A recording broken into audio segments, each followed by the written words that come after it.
You may not think Trump is a genius, but the man ain't dumb.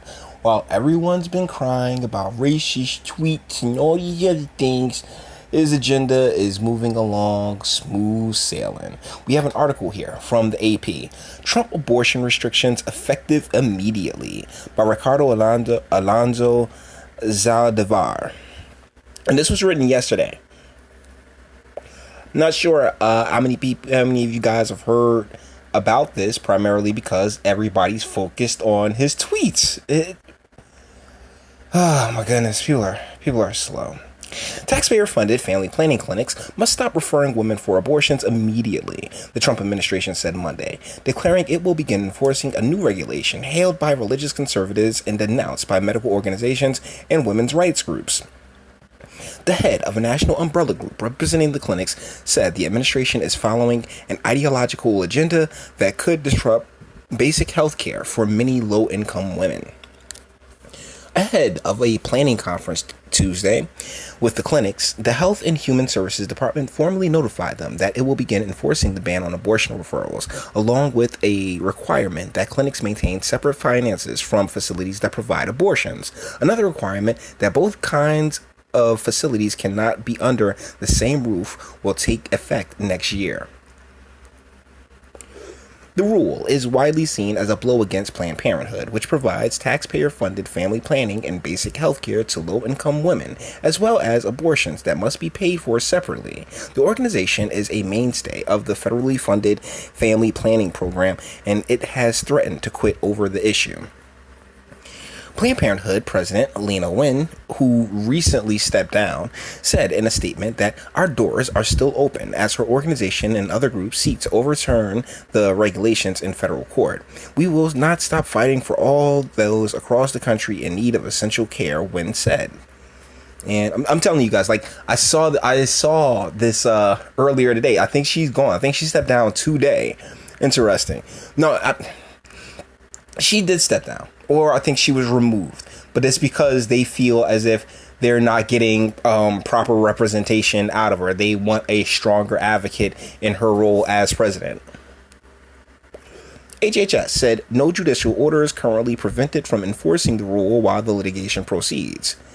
Claire Coleman, president of the umbrella group National Family Planning and Reproductive Health Association, said the administration's action showed its intent to further an ideological agenda. I think right here is probably a good time to stop and really explain how I see the abortion debate. I'm a guy, but I make sure, right, to not get anybody pregnant.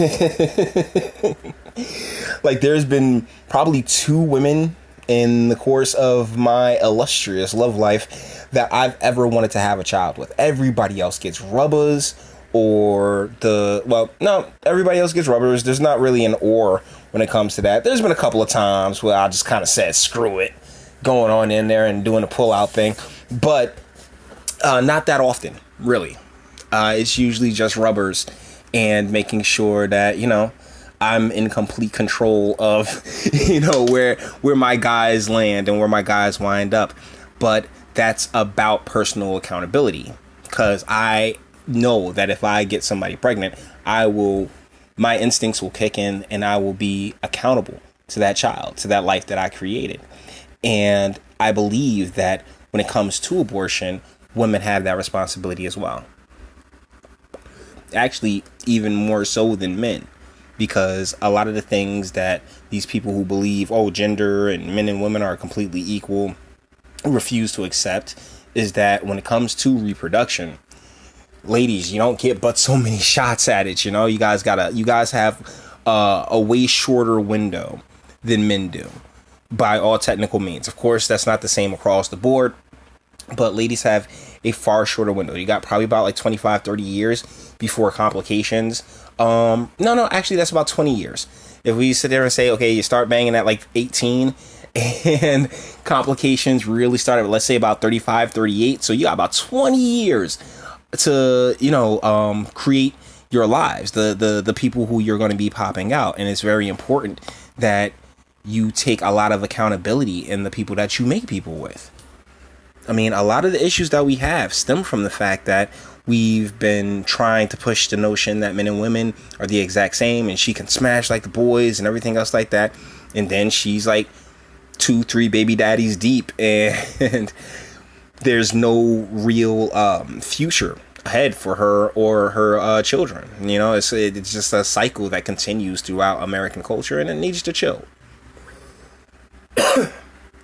So I'm not gonna sit here and be like, oh my goodness, how dare Trump do all this, when in all reality I believe everyone owes it to themselves to be mindful of what they do with their body and who they allow inside of them and who they go inside of. So nobody can sit there and say, oh yeah, Jay, you're being sexist. Abortion opponents welcome the administration's move. Ending the connection between abortion and family planning is a victory for common sense healthcare, Christian Hawkins, president of Students for Life, said in a statement. Known as Title 10, the family planning program serves about 4 million women annually through independent clinics, many operated by Planned Parenthood affiliates, which serve about 40% of all clients. The program provides about $260 million a year in grants to clinics.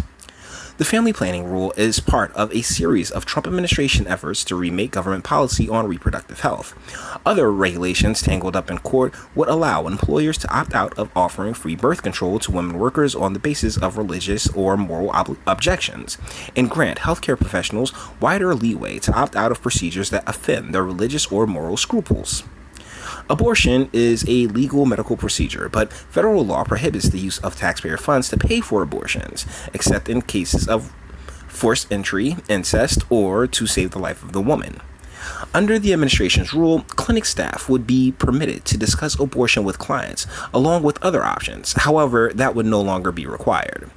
The American Medical Association is among the professional groups opposed to the administration's policy, saying it could affect low-income women access to basic medical care, including birth control, cancer screenings, and testing and treatment for sexually transmitted diseases. By law, the family planning program does not pay for abortions. Religious conservatives see the regulation as a means to an end when they call an indirect taxpayer subsidy to end what they call an indirect taxpayer subsidy for abortion providers. Although abortion remains politically divisive, the U.S. abortion rate has dropped significantly, and so has the birth rate, from about 29% per 1,000 women of reproductive age in 1980 to about 15 in 2014. Better contraception, fewer unintended pregnancies, and state restrictions may have played a role, according to a recent scientific report. Polls show most Americans do not want the Supreme Court to overturn Roe v. Wade, the 1973 ruling that legalized abortion. The Trump administration's policy echoes a Reagan-era regulation that barred clinics from even discussing abortion with women. It never went into effect as written, although the Supreme Court ruled it was appropriate.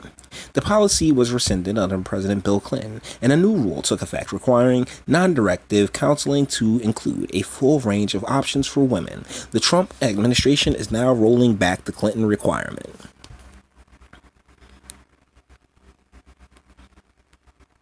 So is that it? Okay, that's it. That's it as far as that story goes. But I do want to reiterate the point that was initially made, and that is that ultimately, it is a matter of personal responsibility more than anything else. If you don't want the government, having a say in your reproductive situation, then it's up to you to plan ahead for that. And that goes for both men and women. Make no mistake, I'm not trying to be sexist over here. It goes for both of us, but I believe that in the case of the ladies, because we are talking about 9 months out of your life, first and foremost, where I say for the last 4 of them, you're not in any condition to work. And, beyond that, there is the just time that's just been recovering and everything else, which is part of the reason why all of these mechanisms that they try to claim are patriarchal were actually there to help bring comfort to the woman and make sure that the woman would be taken care of and when she was having the kids. But we don't live in that world anymore. We live in a world where we've been doing all we can to get ladies into this workforce. And if the records are any kind of indication, they are more miserable than ever. So who'd have thunk it, right? With that being said, all the internet stuff. Like it if you liked it, or dislike it. I'm not scared of you. Sub if you enjoy my fantastic voice and want to get videos like this every single day. Share because sharing is caring, and YouTube's definitely not going to do that. And speak. Let me know, what do you think in the comments. Do you think Trump is a genius for getting a lot of his policies really swept under the rug while while his opposition focuses on more racism? Ooh, did you hear about the House Democrats vote to condemn his words? They are just a circus. They really are. Those people are way too silly. It's children. It's all children. So until the next one, guys.